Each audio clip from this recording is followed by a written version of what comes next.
चलो दोस्तों, तो अब हम लोग स्टार्ट करते हैं एंसिबल का अगला टॉपिक। तो दोस्तों, इस वीडियो में हम लोग ये देखेंगे कि एंसिबल सर्वर को किसी कंटेनर में कैसे कॉन्फ़िगर किया जाता है, राइट।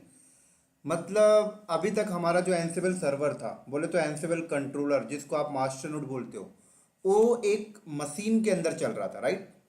एक मशीन है, उसके ऊपर ओएस डला है और ओएस के ऊपर डायरेक्टली रन हो रहा है। आज हम लोग इस वीडियो में ये देखेंगे कि अपना एंसिबल सर्वर हम कंटेनर के अंदर चलाना चाहते हैं, ठीक है। तो ऐसा क्यों करते हैं, जरा उसके कारण समझते हैं, ठीक है। चलो स्टार्ट करते हैं फिर एज अ डायग्राम के फॉर्मेट में इसका रीजन समझते हैं। ऐसा करने का क्या बेनिफिट है, एंसिबल कंट्रोलर, एंसिबल सर्वर अगर आप कंटेनर पे चलाते हैं तो क्या बेनिफिट है, जरा उसको समझते हैं। तो देखिए, जैसे कि मैं आपको बता दूं, ये आपका एंसिबल मास्टर नोड है, ठीक है। मैं यहाँ पे लिख देता हूँ एंसिबल मास्टर नोड है, ठीक है ना। अब यहाँ पर एंसिबल मास्टर नोड है, ठीक है। अब आप क्या करते हो, यहाँ पर yum इंस्टॉल एंसिबल का पैकेज डालते हो, ठीक है। आपने एंसिबल का पैकेज इंस्टॉल कर दिया। एंसिबल का पैकेज इंस्टॉल करने के बाद अब क्या होता है, ये मशीन क्या हो गया, एंसिबल कंट्रोलर बन गया, बोले तो मास्टर नोड बन गया, ठीक है ना। अब आप क्या करते हो, यहाँ पे बैठकर आप प्ले बुक राइट करते हो और प्ले बुक राइट करने के बाद आपके पास कोई भी टारगेट वीएम होगा जिसको आप वर्कर नोड बोलते हो ना, वहां पे आप पुश कर देते हो। क्लियर, ठीक है, बहुत बढ़िया है। लेकिन मैं आपको एक चीज बता दूं, आप जब एंसिबल इंस्टॉल करते हो ना, तो एंसिबल का भी अपना एक वर्जन होता है स्पेसिफिक, है ना, कि 2.5 है या 2.7 है, एक स्पेसिफिक वर्जन है। अब मैं आपको बता दूं, कुछ ऐसे मॉड्यूल्स होते हैं एंसिबल में जो किसी स्पेसिफिक वर्जन पे काम कर रहे होते हैं, है ना। तो मान लो एक हमारे पास एक XYZ नाम का मॉड्यूल है, फॉर एग्जाम्पल एक XYZ नाम का मॉड्यूल है और एक ZYX नाम का मॉड्यूल है। अब सवाल ऐसा होता है कि XYZ नाम का जो मॉड्यूल है वो एंसिबल के, सॉरी, हमारे पास जो XYZ नाम का मॉड्यूल है वो एंसिबल के 2.2 वर्जन को सपोर्ट करता है और जो ZYX है वो एंसिबल के 2.5 वर्जन को सपोर्ट करता है। क्लियर, तो बड़े ध्यान से समझिएगा, बहुत इंपॉर्टेंट चीज मैं आपको बता रहा हूं कि आपका ये XYZ नाम का जो मॉड्यूल है वो एनसिबल के 2.2 वर्जन को सपोर्ट करता है और ZYX नाम का जो मॉड्यूल है वो एनसिबल के 2.5 वर्जन को सपोर्ट करता है। अब सवाल आता है कि इस मास्टर नोड में आप एनसिबल का कौन सा वर्जन रखेंगे। अगर आप एनसिबल के 2.2 वर्जन रखते हैं तो XYZ नाम का मॉड्यूल परफॉर्म तो कर जाता है, लेकिन ZYX नाम का मॉड्यूल नहीं चल रहा। फिर तो अगर आप अपग्रेड कर देते हैं, 2.5 कर देते हैं अपने एंसिबल का वर्जन, तो ZYX नाम का मॉड्यूल काम करना स्टार्ट कर देता है, लेकिन XYZ नाम का मॉड्यूल नहीं करता काम। क्लियर, तो अब इसका सोल्यूशन एक तो ये है कि आप एक एंसिबल मास्टर नोड बनाएं, XYZ एक एंसिबल मास्टर नोड बनाएं आप जिसमें एंसिबल का 2.2 इंस्टॉल करें। एक अलग से मास्टर नोड आप बनाएं जिसमें आप 2.5 इंस्टॉल करें और XYZ नाम के मॉड्यूल को वहां से रन करें और ZYX को वहां से रन करें। एक तो ये सोल्यूशन है। तो इस सोल्यूशन से प्रॉब्लम क्या है, रिसोर्सेस अननेसेसरी लग रहा है, अननेसेसरी रिसोर्सेस वेस्ट हो रहे हैं। तो सवाल उठ के आता है, यार एक काम करते हैं, क्या हम जिस तरीके से अपनी सारी एप्लीकेशंस को हम कंटेनर पे चला लेते हैं, तो क्या हम एंसिबल सर्वर को कंटेनर पे कॉन्फ़िगर नहीं कर सकते, सवाल आता है। तो दोस्तों, इसका आंसर है कि बिल्कुल आप कर सकते हैं, आप एंसिबल सर्वर को कंटेनर पे कॉन्फ़िगर कर सकते हैं, कोई प्रॉब्लम नहीं। तो यहां पर इसका सोल्यूशन क्या है, बेस्ट सोल्यूशन मैं आपको बता रहा हूं कि आप एक कंटेनर बनाएं, उस कंटेनर पे आप CentOS डालें या उबंटू डालें और उसके अंदर आप एंसिबल का 2.2 इंस्टॉल कर लें, है ना। एक और आप कंटेनर बनाएं साइड में, उस पर भी आप उबंटू डालें या CentOS डालें, उसमें आप एंसिबल का 2.5 इंस्टॉल कर लें। तो जो मॉड्यूल, बोले तो XYZ नाम का मॉड्यूल 2.2 को सपोर्ट करता है उसे हम इस वाले कंटेनर से रन कर लेंगे और जो 2.5 को सपोर्ट करता है उसे हम इस वाले कंटेनर से रन कर लेंगे। बेस्ट प्रैक्टिस है। इससे क्या होगा, एक बेस्ट मैनेजमेंट भी हो गया, अननेसेसरी आपको एक्स्ट्रा नोट लेने की जरूरत नहीं पड़ी। और एक चीज बता देता हूं, अगली बेनिफिट आपको बता दूं कि अगर मान लीजिए आपका एनसिबल सर्वर डायरेक्टली ओएस पे चल रहा है, ठीक है, कल को ओएस को कुछ डैमेज हो गया तो उसको रिकवर करने में हार्डली कितना टाइम लगेगा, 1 घंटा आप ले लेंगे। या फिर आप उसके क्लस्टर बना के रखिए, क्लस्टर बना के रखेंगे तो अननेसेसरी पेमेंट आपकी ज्यादा लगेगी। लेकिन मैं आपको बता देता हूं, अगर आपका एनसिबल सर्वर कंटेनर के अंदर चल रहा है ना, तो आप सबको पता है कि अगर वो कंटेनर डॉकर सॉम मोड में रन हो रहा है या कुबरनेटिस मोड के अंदर रन हो रहा है, तो आप सबको पता है कि कोई कंटेनर को अगर कुछ भी होता है तो with in this second recreate हो जाता है। तो रिडंडेंसी कितनी अच्छी मिल रही है, यहां पर देख सकते हैं आप, लो डाउन टाइम बहुत से लो। तो इसी तरीके से दोस्तों आज के वीडियो में हमारा एजेंडा ये है कि हम लोग एनसिबल सर्वर कॉन्फ़िगर करेंगे, लेकिन ओएस के ऊपर नहीं, एक कंटेनर बनाकर उसके अंदर हम लोग एनसिबल सर्वर कॉन्फ़िगर करेंगे। तो चलिए फिर हम लोग इसका प्रैक्टिकल स्टार्ट करते हैं। तो ये देखिए मेरे पास एक सेंटोस ओएस है ऑलरेडी, और इस पे डॉकर भी इंस्टॉल है। ठीक है, डॉकर इंस्टॉल आपको करना जरूरी है, और डॉकर का डेमन भी आप स्टार्ट इनेबल कर लीजिएगा। उसके बाद मैं इस पे एक कंटेनर बनाता हूं और उसके अंदर चल के मैं एनसिबल सर्वर कॉन्फ़िगर करूंगा। तो चलिए कंटेनर कैसे बनाते हैं आप सबको पता है, Docker container run -it -hyphen name, मैंने यहाँ पे दे दिया एनसिबल -सर्वर, और इमेज यूज कर लिया मैंने उबंटू का 14.04, परफेक्ट, डन। अब मुझे यहाँ पर क्या करना है, एनसिबल का पैकेज डालना है, पाइथन का पैकेज डालना है, और ओपन एसएसएच सर्वर और ओपन एसएसएच क्लाइंट का पैकेज यहाँ पर मुझे इंस्टॉल करना है। तो सबसे पहले तो मैं एपीटी गेट अपडेट कर लेता हूँ यहाँ पर।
डन।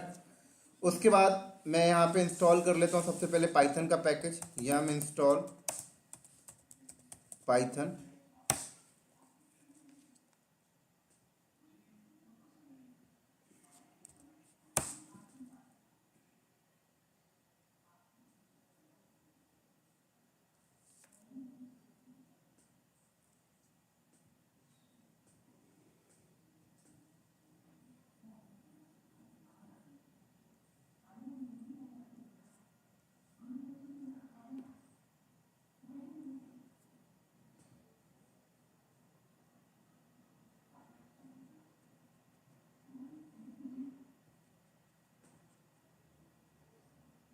डन, पाइथन भी हो गया। उसके बाद मैं ओपन एसएसएच का पैकेज इंस्टॉल कर लेता हूँ, ओपन SSH-सर्वर।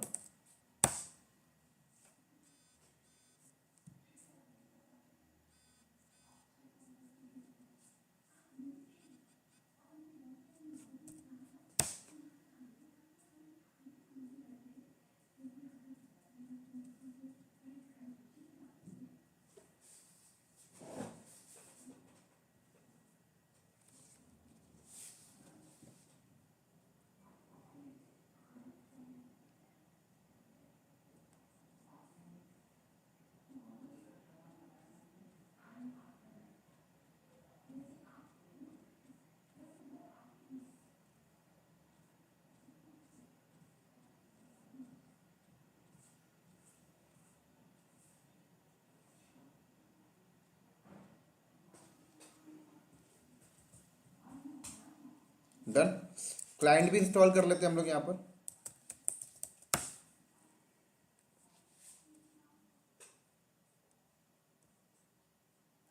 और एक VIM का पैकेज भी हम लोग इंस्टॉल कर लेते हैं, क्योंकि एनसिबल की कॉन्फ़िगरेशन फाइल ओपन करेंगे तो जरूरत पड़ेगी।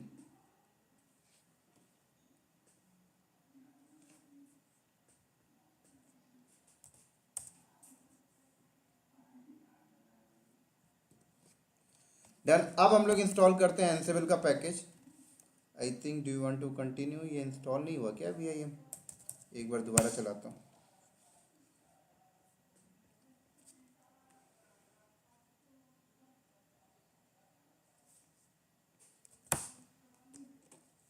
बिल्कुल इंस्टॉल नहीं हुआ था वो।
डन। चलो, अब एनसिबल का पैकेज इंस्टॉल कर लेते हैं हम लोग। ये लो।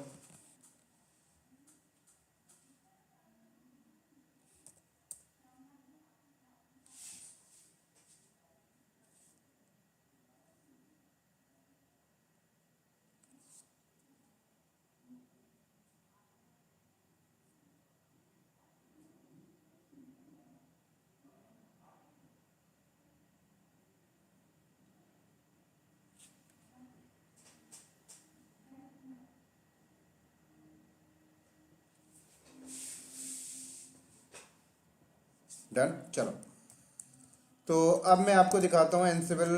देखो, एनसिबल के अंदर ansible.cfg में जाओ, देख सकते हैं परफेक्ट, कोई प्रॉब्लम नहीं। ऐसे ही ETC के अंदर एनसिबल होस्ट में चले जाओ, कोई प्रॉब्लम नहीं, ठीक है। अब एक काम और कर लेते हैं हम लोग यहाँ पर ना, एक की जन क्रिएट कर लेते हैं, ठीक है। क्योंकि जब हम यहाँ पे कोई प्लेबुक बनाकर किसी नोड में एग्जीक्यूट करेंगे तो पासवर्ड लेस ऑथेंटिकेशन कराना है, तो की हम शेयर करेंगे ना, तो की यहाँ पे बना लेते हैं हम लोग जल्दी से। ब्लैंकेटर बन गया की। चलो, अब एक इसे यूज करके देखते हैं। तो यूज करने के लिए मैंने डुप्लीकेट सेशन ओपन किया,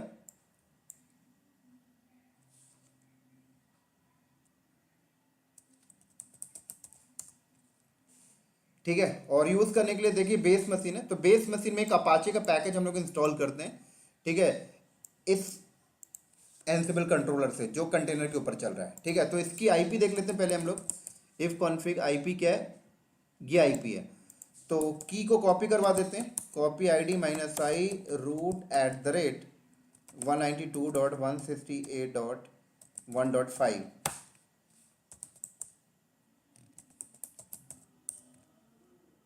डन, कॉपी हो गया। चलो, अब एक प्लेबुक यहाँ पे राइट करते हैं। तो मैंने प्लेबुक राइट किया p1.yaml, और मैंने यहाँ पे बता दिया सिंपल होस्ट, मैं ऑल कर दिया अभी। और देन उसके बाद मैंने टास्क बता दिया यहाँ पर, और यम मॉड्यूल, ठीक है ना, क्योंकि मेरा होस्ट मत जहाँ पर ये प्लेबुक चलेगी वो सेंटोस इंस्टॉल है वहाँ पे। और पैकेज का नेम मैंने यहाँ पे बता दिया HTTPD, और स्टेट मैंने बता दिया यहाँ पे प्रेजेंट, ठीक है। ऐसे अगला मॉड्यूल और कॉल कर लेते हैं हम लोग। ये लो, कॉपी मॉड्यूल, या सीधे हम लोग सर्विस मॉड्यूल को कॉल करते हैं, ठीक है ना। और नेम मैंने बोल दिया HTTPD, और स्टेट क्या चाहिए, स्टार्टेड, परफेक्ट, स्टार्टेड, ठीक है। उसके बाद मुझे एक काम और करना पड़ेगा कि एनसिबल सर्वर कंटेनर पे चल रहा है। होस्ट की फाइल पे जाके, इन्वेंट्री फाइल के अंदर जाके मुझे बताना पड़ेगा भाई ये ग्रुप का नाम और 192.168.1.5। परफेक्ट, चलो सेव करके बाहर आते हैं और अब मैं रन करता हूँ तो ये क्या करेगा, यहाँ पर ये बोले तो बेस मशीन है, यहाँ पर अपाचे कॉन्फ़िगर कर देगा। अभी मैं अगर यहाँ पे वैर डब डब HTML पे आऊँ तो अपाचे यहाँ पे इंस्टॉल है, तो मैं रिमूव कर देता हूँ अपाचे, यम ऑटो रिमूव HTTPD, ठीक है ना।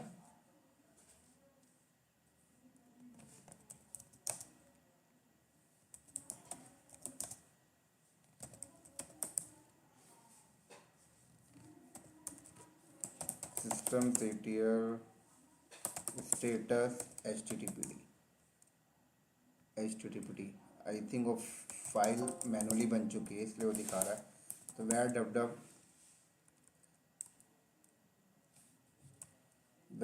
में मैनुअली डिलीट कर दिया, ठीक है। चलो, तो जब इंस्टॉल होगा तो अपने आप आ भी जाएगा, तो हमें पता लग जाएगा आइडिया, ठीक है। चलो, तो अब ये प्ले बुक को रन करते हैं हम लोग यहाँ से। तो कैसे रन करना है, ansible-playbook p1.yaml, तो ये यहाँ पर अपाचे बनाकर आ जाएगा। तो ये मेरा एनसिबल सर्वर देखिए कंटेनर पे चल रहा है। ये इंपॉर्टेंट चीज़ है जो आपको समझना है यहाँ पर।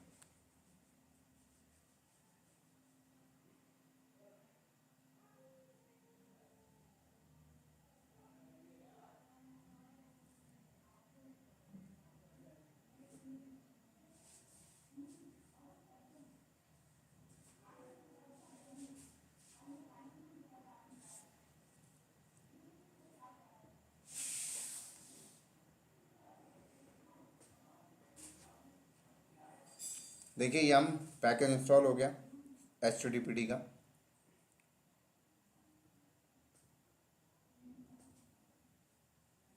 डन। तो अब देखिए cd वैर डब डब, देखिए आ गया, डन। इसी तरीके से systemctl, अगर मैं यहाँ पे दिखाऊँ systemctl स्टेटस HTTPD, देखिए डन। चलो, अभी हमने एनसिबल सर्वर हमारा कंटेनर पे चल रहा है और अभी हमने यहाँ से एक प्लेबुक बनाया और जहाँ पर हमने रन किया है वो एक होस्ट मशीन था, राइट, बेस मशीन था। अब मैं एनसिबल क्लाइंट बनाना चाहता हूँ और एनसिबल, हालांकि ये मेरा एनसिबल क्लाइंट ही है, लेकिन अभी एनसिबल क्लाइंट जो है वो बेस मशीन पे है, ठीक है। मैं एनसिबल क्लाइंट भी कंटेनर पे रखना चाहता हूँ, मतलब एनसिबल सर्वर भी कंटेनर पे चल रहा है और एनसिबल क्लाइंट भी कंटेनर पे। लो, ये है ये यहाँ पर ये कंडीशन बन रही है। कोई भी चीज़ हम लोग डायरेक्टली ओएस पे नहीं चला रहे, कंटेनर पे चला रहे। लो, तो इसके लिए कुछ नहीं करना, एनसिबल सर्वर तो कंटेनर पे है ही, एक और कंटेनर बना लीजिए बस। ये भी देख लीजिए, अगर कंटेनर पे एनसिबल कंटेनर पे आपने कोई ओएस डाला, उसको एज एनसिबल क्लाइंट बनाना चाहते हैं तो कैसे, क्या क्या बेसिक रिक्वायरमेंट है वो भी आपको अंडरस्टैंडिंग हो जाएगी। तो मैं क्रिएट करता हूँ एक container, Docker container run -it -name, और मैंने बोल दिया भाई एनसिबल -क्लाइंट, इमेज ubuntu 14.04। तो एक आइडिया सा आपको लग जाएगा कि अगर आपको बोला जाए कि यार इस कंटेनर पे टास्क पुश करना है एनसिबल सर्वर से, तो उस कंटेनर पे बेसिक रिक्वायरमेंट क्या होना चाहिए, क्या क्या इंस्टॉल होना चाहिए, वो मैं आपको अंडरस्टैंडिंग हो जाएगी इस टॉपिक के बाद। तो सबसे पहले तो आपको पाइथन का पैकेज होना चाहिए भाई, एनसिबल क्लाइंट है तो भी पाइथन का पैकेज चाहिए। ओपन एसएसएच सर्वर और क्लाइंट का पैकेज भी होना चाहिए, क्योंकि एसएसएच रहेगा तभी तो कनेक्शन बनेगा ना। तो सबसे पहले तो मैं यहाँ पे क्या करता हूँ, अपडेट करता हूँ रेपोजिटरी को, ये लें।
डन। अब पाइथन का पैकेज पहले इंस्टॉल करते हैं, apt get install Python.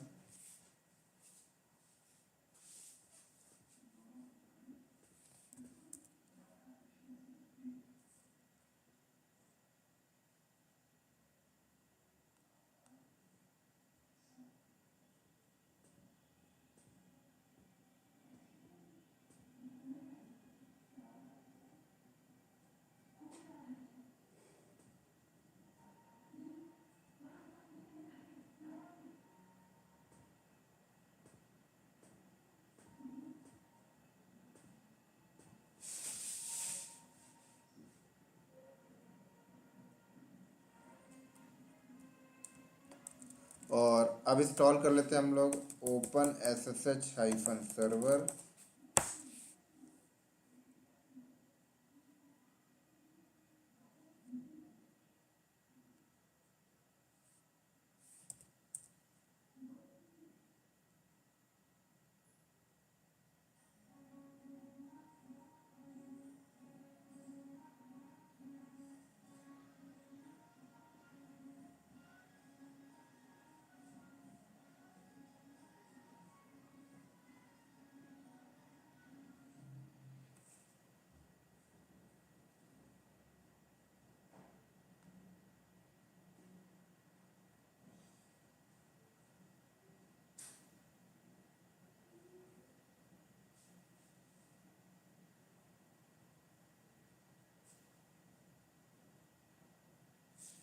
Done. Open SSH client.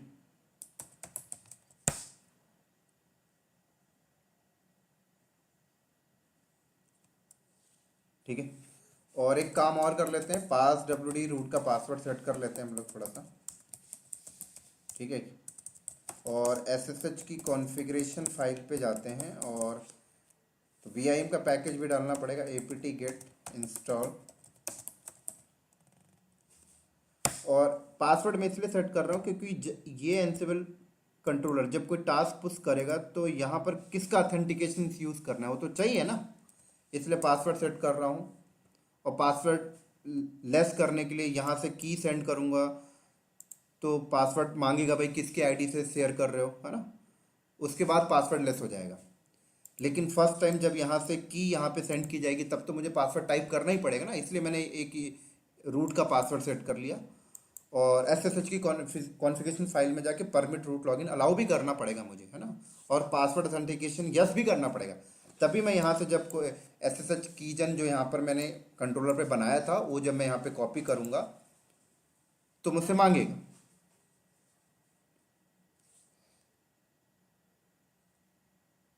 Done.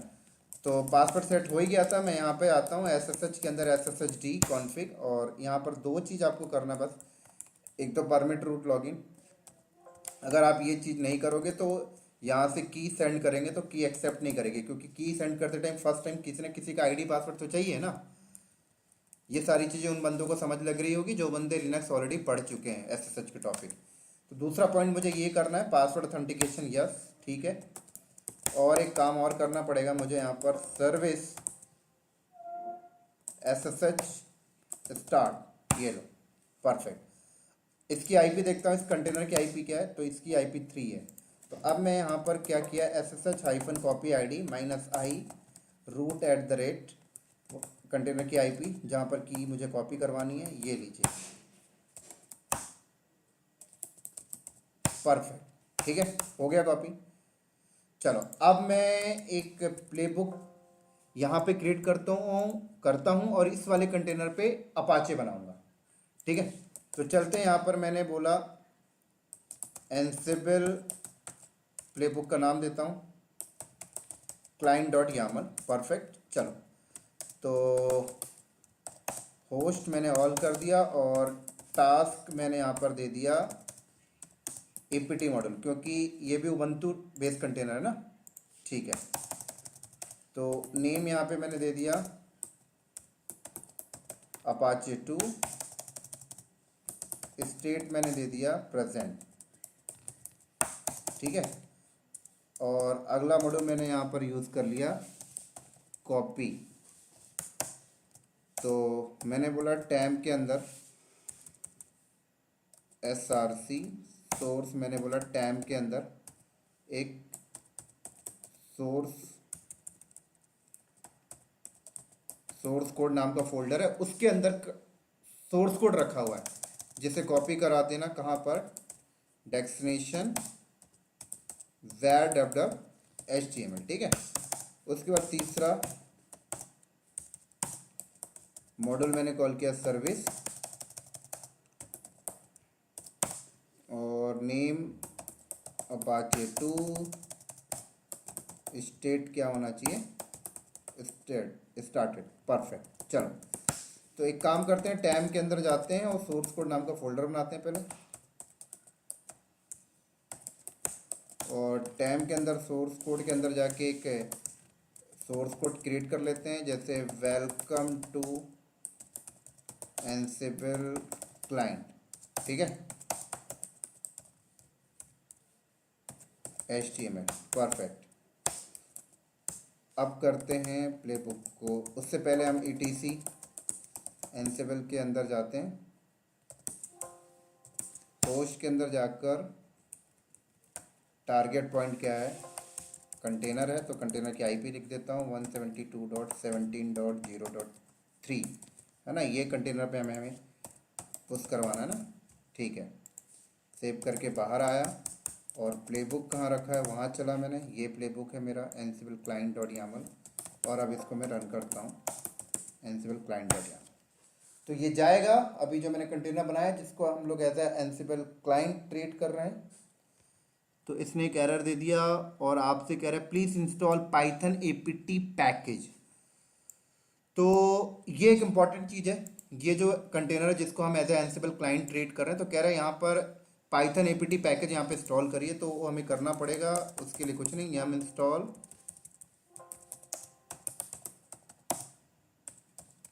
Python हमने इंस्टॉल किया था, लेकिन सिर्फ पाइथन ही इंस्टॉल हुआ होगा, तो पाइथन APT इंस्टॉल करना है। वो एम नहीं चलेगा यहाँ पर, उबंटू बेस है तो APT गेट चलेगा, पाइथन -APT। ये एक इम्पॉर्टेंट चीज़ थी दोस्तों।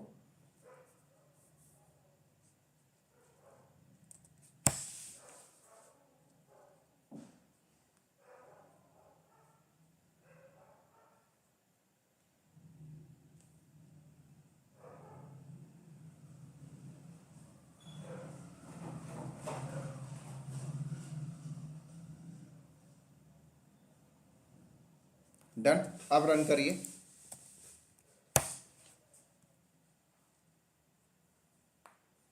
देख सकते हैं अब परफेक्टली चल रहा है।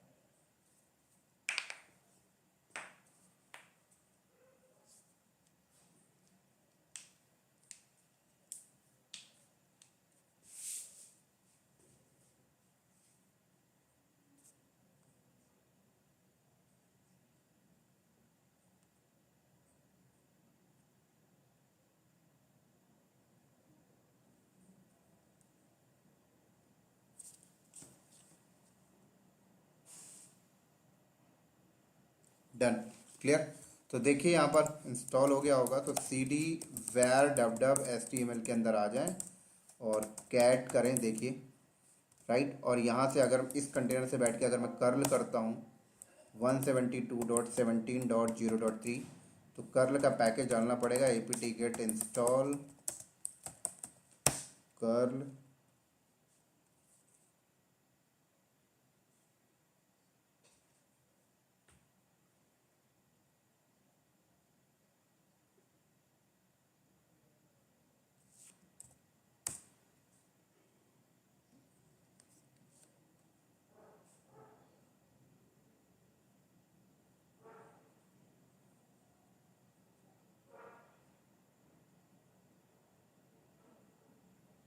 डन। तो आप कर्ल करिए, तो देख सकते हैं बराबर रिस्पॉन्स हो गया। तो ये था दोस्तों हमारा आज का वीडियो, कंटेनर के ऊपर कैसे एनसिबल सर्वर कॉन्फ़िगर करते हैं, और कंटेनर के ऊपर ही हमने एनसिबल क्लाइंट भी देख लिया। तो इस तरीके से इंडस्ट्री में काम होता है भाई, कि अपने रिसोर्सेज को बेटर यूटिलाइज करना है, तो यार एनसिबल कंट्रोलर भी आपका कंटेनर पे चल रहा है, टारगेट जो आपके एप्लीकेशंस हैं वो भी कंटेनर पे चल रहे हैं, और एनसिबल कंट्रोलर से अगर टारगेट आपका कंटेनर है वहाँ पे कोई टास्क पुश करना है तो वो भी आपको पता लग गया कि टारगेट वाले कंटेनर में बेसिक क्या क्या रिक्वायरमेंट है। तो ठीक है दोस्तों, इस वीडियो को करते हैं हम लोग यहीं पर स्टॉप, और इसी तरीके से हम लोग अगले वीडियो में मिलेंगे अगले टॉपिक के साथ। तब तक के लिए बाय बाय।